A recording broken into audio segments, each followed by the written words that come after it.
في الحقيقة فقرتنا دلوقتي موضوعها من الموضوعات المهمة جدا، ومن الموضوعات اللي خدت وقت كبير جدا في الجدل الفترة اللي فاتت. فترة مش بعيدة، فترة قريبة، يعني نكاد نكون بنتكلم في الموضوع ده من أسبوعين. كل الناس اتكلمت عن القرار اللي أصدره وزير العدل أحمد الزند، واللي بموجبه بيتم تعديل أحكام قانون التوثيق الخاص بزواج أجنبي من مصرية، بحيث يتوجب على طالب الزواج الأجنبي من مصرية تقديم شهادات استثمار ذات عائد دوري بالبنك الأهلي المصري بمبلغ 50,000 جنيه باسم طالبة الزواج المصرية عند تسجيل الزواج، وذلك إذا تجاوز فارق السن بينهما 25 سنة.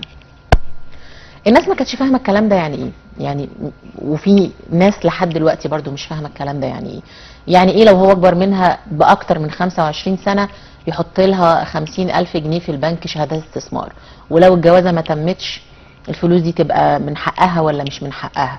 طب وهل ده بيعتبر تسعيرة؟ هل ده حماية؟ هل ده هيؤدي الى ترويج الزواج السياحي؟ أسئلة كتيرة جدا، وكمان كانت موجودة بشكل أكبر على مواقع التواصل الاجتماعي، وكان موجود عليها نكت كتير، وكان موجود عليها شكب كتير وتنديد كتير. وبعض الناس قالت لا احنا شايفين ان ده ممكن يكون بينظم الموضوع شوية أو بيحد منه شوية. خلونا نعرف من وجهة النظر القانونية أحكام هذا القانون ممكن تودينا لفين. بيسعدنا يكون معانا أستاذ أشرف مشرف المحامي بالنقد. أهلا بيك معانا يا فندم. أهلا بيك يا فندم. أستاذ أشرف، من وجهة نظرك إيه الهدف من تعديل هذا القانون؟ وإيه هو القانون اللي قبله؟ هو سعادتك هي البداية كانت من سنة 76. في 76 اتعمل قانون بينظم أحكام الزواج ما بين مصرية وأجنبي. كان من ضمن وطلب شروط أهمها إن ما يكونش فيه فرق سن بينهم 25 سنة، يعني الأجنبي لو أكبر من البنت المصرية ب 25 سنة ما ينفعش الموثق يوثق هذا الزواج. لو أقل من 25؟ لو أقل من 25 يتجوزها لو هو جاب بقية الورق المطلوب اللي من ضمنه. وما يدفعش فلوس؟ لا، وما يدفعش فلوس، وما كانش موجود برضه موضوع دفع الفلوس. موضوع دفع الفلوس ده ما كانش موجود. هو القانون ده اللي اتعمل في 76 ادى الحق لوزير العدل ان هو يستثني من بعض او كل الشروط اللي موجودة في هذا القانون. يعني هو موجود فيها شروط اهمها موافقه السفاره، ومن ضمن الشروط موضوع فرق السن. فلو ده لو هيتجوزوا بره ولا لو هيتجوزوا؟ لا، ده كل ده لو هيتجوزوا هنا في مكتب التوثيق اللي موجود في وزاره العدل. فاللي بيحدث عملا ان لما بيكون في شرط ناقص بيتم تقديم طلب لوزير العدل بالاستثناء من هذا الشرط. وجرى العمل على كده من سنه 76. وبيحصل استثناءات فعلا؟ كان بيحصل استثناءات. ما هو الموضوع خد مراحل برضه، يعني هو كان بيحصل استثناءات. وبعدين جم في تقريبا في سنه 93 طلعوا قرار يعني المفترض لصالح البنت المصريه. قال لك لو فوق ال 25 سنه عشان تقدم على الاستثناء حط لها 10,000 جنيه في البنك. 10,000 جنيه يعني على انه يعني كانه يعني ايه، كانك ضمنتي مهرها يعني، او ان ده مؤخر ليها او حقها. ده لو في شرط هم عايزين لو في فرق خمسة. لا، لو شرط السن بس انما بقيه الشروط لا، مش موضوع مش المبلغ ده، مفيش مبالغ اصلا. ده كان برضو تعديل على القانون. ده قرار طلع من الوزير وقتها. وبعدين استمرت القصه، يعني المبلغ يعلى تدريجيا لحد ما اخر حاجه وصلها كان 40,000. السنه دي بقى القرار الجديد بدل ال 40 بقت 50. كان واصل لامتى 40,000 سنة؟ يعني لحد كام شهر فاتوا. يعني كان في تعديلات قريبه؟ لا، هو يعني هو كان، ما هو الموضوع يعني خد وقته، يعني قلت لك من 10,000 ل 20 ل 30 واخر وبعدين 40 وبعدين وصلنا ل 50. طيب ليه بقى دلوقتي الضجه دي على اخر قرار؟ هو يمكن عشان دلوقتي الوقت الحالي بقت يعني القرار ده طلع في وقت فيه الانترنت منتشر وفي الناس طب ما لما كان 40,000 يا فندم كان في، ما هو كان موجود 40,000 بقاله مده ومحدش واخد باله يعني. وبعدين ما كانش في حد طلع قال انا عملت قرار كده. جاز يعني احتمال برضه يعني في تسليط ضوء حاليا على الموضوع او على قرارات الوزير. في تصعيد؟ لا، في تصعيد يعني. وبعدين الموضوع واخد اكبر من حجمه لسبب. انا شايف ان الوقت الحالي يعني في الاستثناءات بتتقبل يعني. يعني حاليا اللي بيقدم طلب بيستثنى فيه. طب يعني انا اعمل قانون وفي نفس الوقت اقول لهم قدموا طلبات عشان استثنيكم من القانون؟ هو ما اصلا هو القانون يا يمشي على الكل يا ما يمشيش. هو القانون اصلا لما طلع كان الهدف الحمايه، بس انا شايف ان القانون ذاته سبب مشكله اكبر. ما انا بفتح باب الاستثناءات، ده يعني هو يبقى لازمته ايه ان في قانون؟ ده هو سبب مشكله، يعني هو القانون ذاته سبب مشكله، لان هو القانون الهدف منه حمايه البنت المصريه، ولكن القانون يعني انا هقول لسعادتك في فتره كانت الاستثناءات مقفوله، في فتره الوزير كان تقريبا اسمه المستشار ممدوح مرعي، على ما يعني جايز اكون ناسي الاسم، بس هو تقريبا ممدوح مرعي. في الفتره دي الاستثناءات كانت مقفوله تماما. الفتره دي يعني كان لو الشروط منطبقه بالظبط يتم الزواج، اللي يقدم طلب استثناء بيترفض. ولكن النتيجه ايه؟ النتيجه ان البنت المصريه اللي هي ما عرفتش تتجوز رسمي، ما هي بتتجوز عرفي. يعني انا كده النتيجه ان انا طب انا ضمنت لها ايه كده بقى بال50,000 دول؟ هم بيتحطوا عن طريق 5 شهادات في البنك، صح؟ هم بقوا باسمها، المبلغ ده بقى باسمها. انا بقى ضمنت لها ايه؟ في حاله لو ما اتجوزهاش ولا في حاله لو طلقها؟ لا، هو المفترض ده ان ال50,000 اصبحوا باسمها من لحظه ما اتحطوا، فبقوا بتاعتها. يعني هو المفترض ان في عقد جواز هيتم وبقى ال50,000 دول بتاعتها هي. طيب نشوف اراء الجمهور في الشارع. هنشوف دلوقتي تقرير وآراء الجمهور في الشارع عن هذا القانون وتعديله الجديد بوصوله ل50,000 جنيه، وهنرجع تاني داخل الاستوديو، خليكم معانا.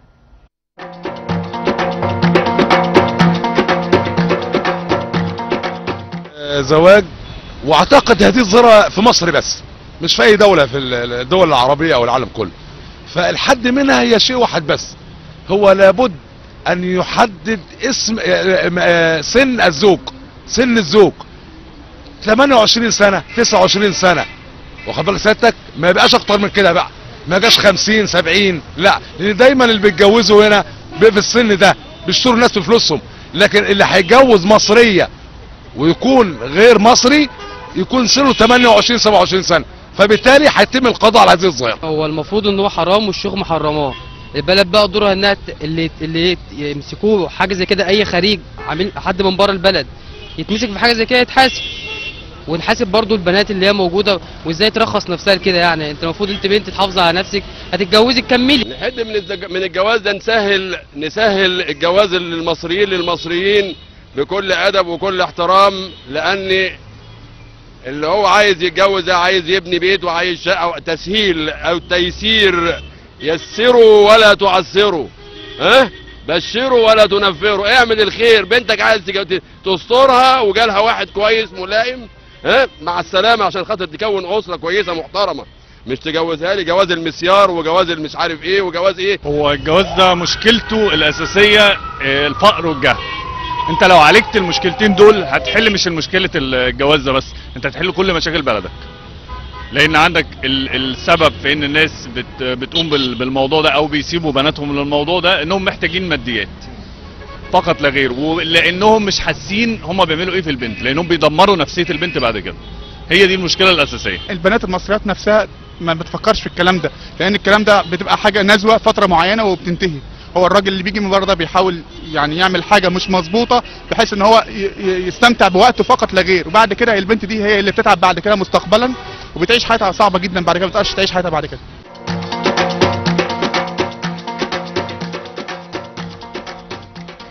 زي ما شفنا الناس بتقول طب ما احنا نيسر على الشباب انهم يتجوزوا مصريين ومصريات يتجوزوا، وازاي هنحد من ظاهرة الزواج السياحي واحنا كده بنقنن الزواج السياحي، وفي نفس الوقت هم شايفين ان ده لما بيحصل ما فيهوش اي استفادة للبنت، بل اللي بيستفيد الاجنبي اللي متجوز. هل حضرتك شايف ان بالفعل او مقتنع بالفعل ان هذا القرار هيحد من ظاهرة الزواج السياحي؟ هو طالما الناس لجأت للزواج الرسمي يبقى انت كده بره زي ظاهرة الزواج السياحي. ما هو رسمي عرفي في الاخر هو سياحي. لا، هو في فرق. متجوزة اجنبي. لا، هو في فرق. ما هو اللي بتتجوز اجنبي دي مش يعني مش زي ما الافلام السينمائيه بتصورها ان هي يعني بتبيع نفسها وكده، بالعكس. في جوازات يعني اغلب الجوازات بتبقى جوازات ليها يعني طالما لجأوا للزواج الرسمي ده يبقى جواز طبيعي. الجواز اللي فعلا ما فيهوش حمايه للبنت الجواز العرفي، وبالتالي لما انا اصعب توثيق الزواج انا يعني بعدتها عن كل حمايه. هو بس المفروض يبقى في شروط، يعني في حاجات زياده تتعمل ممكن تظبط الموضوع تماما. هم مش ممكن يتجوزوا ببلده هو من غير كل الحاجات دي؟ ولا لازم في بلدها هي؟ هي في بعض دول فيها تعقيدات في الجواز في بلادهم، يعني مثلا السعودي ما يعرفش يتجوز المصريه في بلده الا اذا كان جايب موافقه من هناك، والموافقه دي بتبقى يعني اجراءاتها طويله وصعبه، بينما هو ممكن يتجوزها هنا في مصر، الامور هنا مختلفه. الفكره الثانيه ان في ناس كتيره بتتجوز لمصر بس، يعني هو بيتجوزها وهيعمل لها بيت في مصر وهيعيش معاها في مصر يعني هي مش هتسافر بره اصلا. وبعدين هي الفكره كمان ان طالما هي مصريه لازم الدوله تيسر لها توثيق زواجها هنا في مصر عشان تعمل لها نوع من الحمايه. يعني هو مجرد ان وثيقه الزواج الرسميه في ذاتها ده نوع من الحمايه، لان البديل بتاعها لو هي هتتجوز، يعني هي الفكره في ايه؟ احنا بنتكلم في ناس هي كده كده واخده قرار الجواز، احنا مش بنقول تعالوا يا ناس تعالوا اتجوزوا، لا هي في ناس واخده قرار الجواز.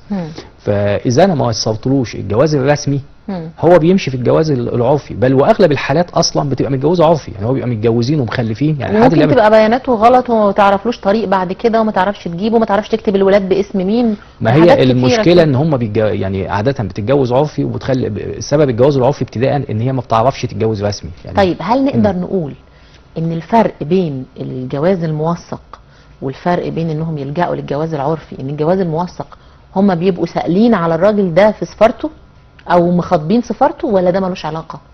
الجواز الرسمي من ضمن شروطه ان هو يبقى جايب موافقه من سفارته، او الوزير يستثنى في حاله ان هو ما عرفش يجيب الموافقه ديت. بس هنا في حالات، يعني هنا مثلا هنقول طب ليه الوزير بيستثنى؟ لان هي بتبقى غالبا الجوازه قامت فعلا، يعني في واحده مصريه اتجوزت وخلفت اطفال ومش عايزين يقننوا بقى، فلازم تقنني لها وضعها في مصر. لانك لو ما قننتلهاش وضعها في مصر هي تقريبا في ضياع. هو بس الحته اللي المفترض تحصل ان في حالات اللي زي كده الافضل يبقى يعني يطلع، يعني العصمه تبقى في ايد الست، لان لو حصل وهو مشي يعني مش هتفيدها اول 50,000 قد ما هيفيدها ان هي تعرف تطلق نفسها بسهوله، ولا تعمل لها حاجه. يعني تطلق نفسها بسهوله ده مهم جدا. لازم العصمه تبقى في ايدها. الحاجه الثانيه برضو وده شيء مهم لمكافحه اي ظاهره من ظاهرات ان البنات مضغوط عليها او كده، لازم يكون في قبل الجواز يبقى في مكان يتم فيه توعيه البنت بحقوقها، يعني لازم لو في اخصائي اجتماعي او حاجه تمر عليه اولا، يعني لو يطلع قرار بكده ان تعرض على اخصائي اجتماعي يشرح لها هي رايحه فين وجايه منين، بحيث ان هي لو كانت مغرر بيها او هي مش فاهمه هي رايحه فين. بس يا فندم ده في قرى كامله قائمه على الجواز ده وبنات صغيره وبيسننوهم وبيقولوا ما تعمل لهمش شهادات ميلاد اصلا. لا بس انا عايز اقول لسعادتك الجواز من الاجانب بيتم في جهه واحده بس، مكتب زواج الاجانب اللي موجود في وزاره العدل، وكمان مكتب توثيق الزواج برضه في مكتب توثيق تاني في اسكندريه، يعني هم مكتبين على مستوى الجمهوريه. يعني ما يقدرش مأذون يجي يكتب كتاب لا مصريه على حد غير مصري؟ لا ممنوع، ما يقدرش يعمل الا اذا كان هيجوز عرفي ومش هيبلغ كمان، لان هو المأذون ممنوع عليه انه يجوز عرفي. طيب التحايل في حته اتجوزوا عرفي ووثقوا العرفي فيبقى هو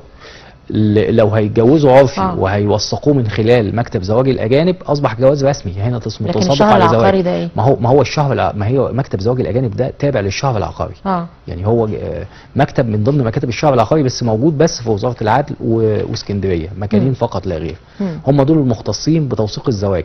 يعني مهما هيلفوا هيرجعوا برضه لنفس النقطه. نفس النقطه، لان كمان احنا من ضمن شروط الزواج ان السن ما يقلش عن 18 سنه، وان تقدم شهاده ميلاد رسميه، يعني التسنيم ما ينفعش هنا في النقطه دي، يعني شهاده من دكتور الكلام ده كل ده ما ينفعش.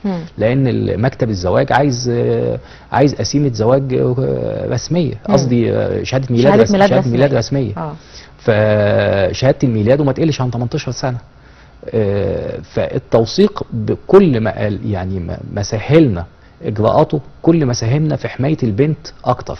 الزيجه الاجنبي بيهرب منها بمنتهى السهوله هو الجواز العرفي. بس في ناس بتقول العكس، كل ما صعبنا اجراءاته كل ما صعبناها على الاهل فيخافوا يعملوا كده ما يبقوش بنتهم. انا سعادتك محامي وشغال في هذا، يعني بيتعرض عليا قضايا من هذا النوع كتير جدا. يعني جت فتره اتصعبت الاجراءات فعلا. في الفتره دي كترت الزواج العرفي بشكل كبير جدا، وفي نفس الوقت الاثار بتاعته يعني مشاكل مهوله. اثارها اهمها مثلا ايه؟ الاولاد اللي بتطلع احيانا كتير ما بيعرفوش يطلعوا لهم شهادات ميلاد، لان في بعض برغم ان قانون السجل المدني بيسمح بتطليع شهاده ميلاد لاطفال الزواج العرفي، لكن مش كل المكاتب على مستوى الجمهوريه بتتعامل بده. في موظفين كتير مش فاهمين ده، وبالنسبه له قسيمه عقد الزواج العرفي ده رجس من عمل الشيطان، مجرد ما بيشوفه ما بيرضاش يطلع شهاده ميلاد بيه. ففي اطفال كتير ما طلعت لهمش شهادات ميلاد. فدي مشكله كبيره. يعني هي المشكله مش احنا مش يعني المشكله اللي لازم الكل يركز فيها مش فلان اتجوز فلانه، لا ده اثار هذا الزواج الاطفال الاجيال اللي جايه دي. فالاطفال اللي جايه دي عندها مشكله، لان العقد الزواج مش رسمي، فبناء عليه هنا في جهات كتيره في مصر مش معترفه بيه، وكمان سفارته مش معترفه بيه، فبيبقى طفل لا عارف يطلع شهاده ميلاد لا مصريه ولا شهاده ميلاد اجنبيه من بلد الزوج. ده حاصل في دول عربيه تانية التقنين ده؟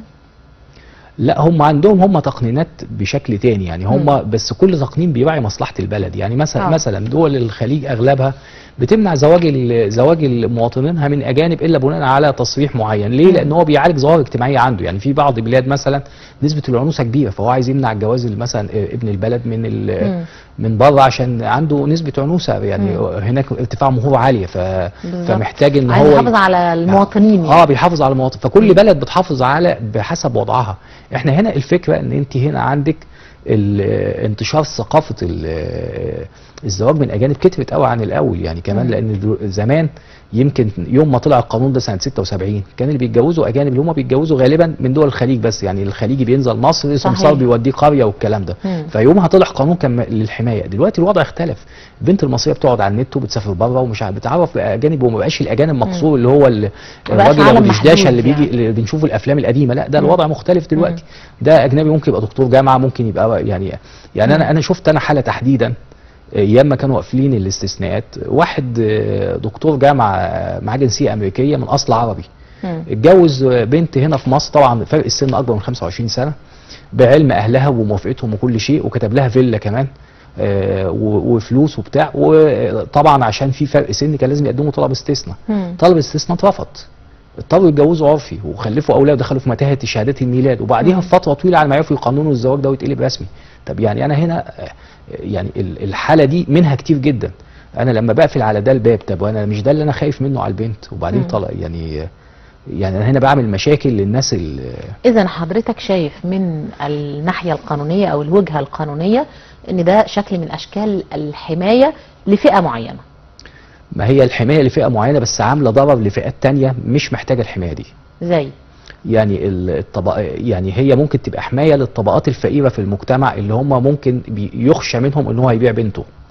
لكن في طبقات تانية مثقفه ومش ده الهدف ابدا. يعني هو لما البنت دي بتتجوز مش كله بيع يعني. مش كله بيع، يعني في اغلب في حالات كتير انا بشوفها بتبقى اقتناع شخصي. يعني فلانه مثلا بتدرس في جامعه اجنبيه، تعرفت باستاذها الاجنبي وهيتجوزوا، بيصطدموا بنفس المشكله.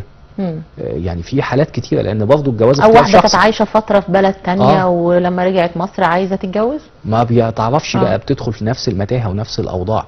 طب يعني طب ده ما ينطبقش عليه موضوع الاستثناءات اللي احنا بنقولها انه يكون في سلطه تقديريه؟ يعني ما هي المشكله برضه في الاستثناءات فيها نظره على يعني هي حاليا الحمد لله بشكل عام اغلب الاستثناءات حاليا بتتقبل حاليا. لكن الكلام ده في عهد الوزير الحالي، الله اعلم الوزير اللي بعده ايه اللي هيحصل. يعني طول ما انا مديها لسلطه وزير في وزير، يعني الفكره انا عايز الموضوع ما يبقاش فيه سلطه متعلقه بالشخص، لان في وزراء قبل كده كانوا ضد الموضوع وكانوا بيرفضوا الاستثناء تماما، لان هم اللي بيبص للاستثناء بيبص الورق قدامه. يعني هو شايف ايه؟ باسبور، صوره باسبور، وشايف شهاده ميلاد، وشايف كورق، مش شايف اشخاص. يعني ما بيشوفوش الاشخاص بذاتهم. احيانا كتير النظره التقديريه للشخص بتختلف. صحيح. يعني ترد على الناس اللي بتقول وزاره العدل بتسعر بناتنا او بتبيع بناتنا، تقول لهم ايه؟ لا بالعكس، كلام مش مظبوط، لان وزاره العدل هنا مش هي اللي بتجوز، يعني مش هي طرف، ما جابتش الاجنبي ولا بتعرض ولا بتجيب الاطراف، ما قالتش للاجنبي تعالى اتجوز المصريه، ولا قالت للمصريه اتجوزي اجنبي. ده هم يعني الناس اللي لما جم يتجوزوا اصطدموا بالقانون اللي بيقول فيه فرق سن، فبناء على الاستثناء ديت لازم يقدموا استثناء. الاستثناء الوزير حدد ان طالما انا هوافق اكيد البنت المصريه يحط لها مهر، يعني كانه مهر 50,000 يعملها نوع من الحمايه. ملوش علاقه بالمؤخر يعني.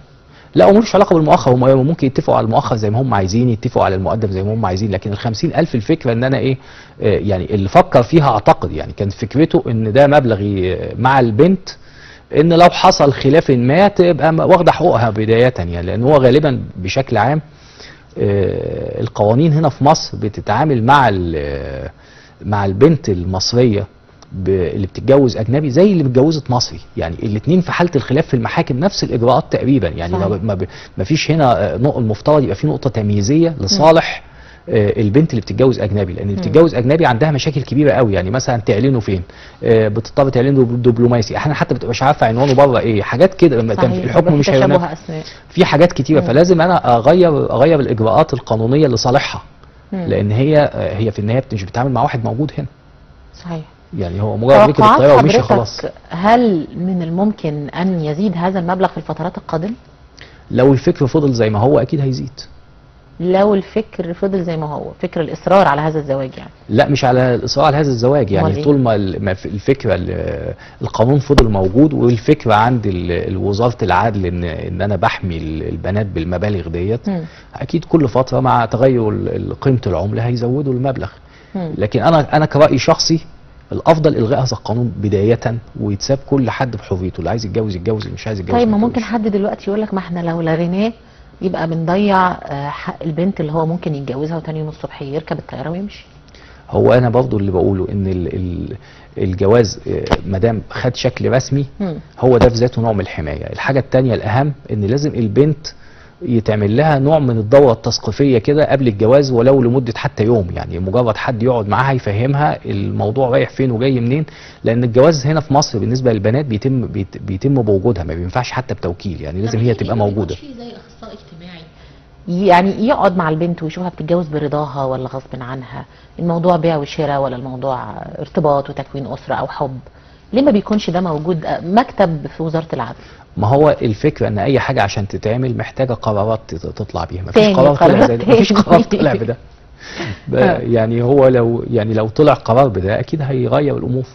هل تفتكر ده بس هيعقد الامور قوي؟ هو لو ادوا الطابع الاستشاري، يعني مجرد ان الشخص يروح وانا اسمع منه وعجبني كلامه او ما عجبنيش، الجوازه هتتم، الامور هتمشي. لا الافضل، لكن زي لجان المصالحه اللي في محكمه الاسره، ما الناس بتفوتها علشان لا، يعني اقصد ان هو يدوا له ان لازم اروح واسمع له، وبعد كده انا صاحب القرار. لكن الفكره المشكله الاكبر انه ممكن يطلع القرار ويقولوا ايه، طب يبقى هو نفسه صاحب القرار اللي هو المكتب نفسه. هنا هتبقى مشكله تانية، لان ممكن المكتب يبقى فيه برضه ما، يعني هو في النهايه الجواز ده بالذات انا اعتقد يعني كل ما حصل تدخل في الجواز كل ما سببنا مشاكل اكتر، يعني صحيح. هو لما يتساب براحته بيبقى احسن. هل في جنسيات بعينها للرجاله الاجانب يعني بيكون في اقبال من البنات في الجواز عليه؟ والله هو في الفترة الأخيرة بقت كل العالم مفتوح من يوم ما النت فتح، يعني أنا بشوف جنسيات غريبة جدا بتتجوز.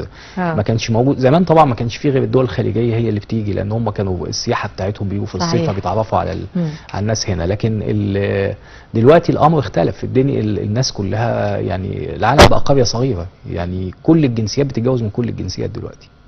حضرتك شايف أو بتقترح إنه لو تم إلغاء هذا القرار الموضوع هيكون العمليه منظمه نفسها؟ لا انا مش بتكلم على الغاء قرار ال50,000 تحديدا، انا بتكلم على الغاء القانون نفسه، القانون نفسه اللي هو بيعمل شروط لزواج البنت. يعني هو لو خلاه الموضوع طبيعي في النهايه السلطه الوحيده فيه للبنت نفسها يبقى افضل، وخصوصا ان البنت اللي طلع لها يوم ما طلع القانون كانت البنت بتتجوز وهي عندها 16 سنه، دلوقتي البنت عندها 18. ممكن يزود، انا مع زياده سن الزواج للبنت، ممكن يخليها 20، وخصوصا لو هتتجوز اجنبي، يعني ممكن تبقى 20 بحيث تبقى فعلا ناضجه، لكن في النهايه ما يتدخلش في شروط ثانيه، يعني يسيبها براحتها. صحيح.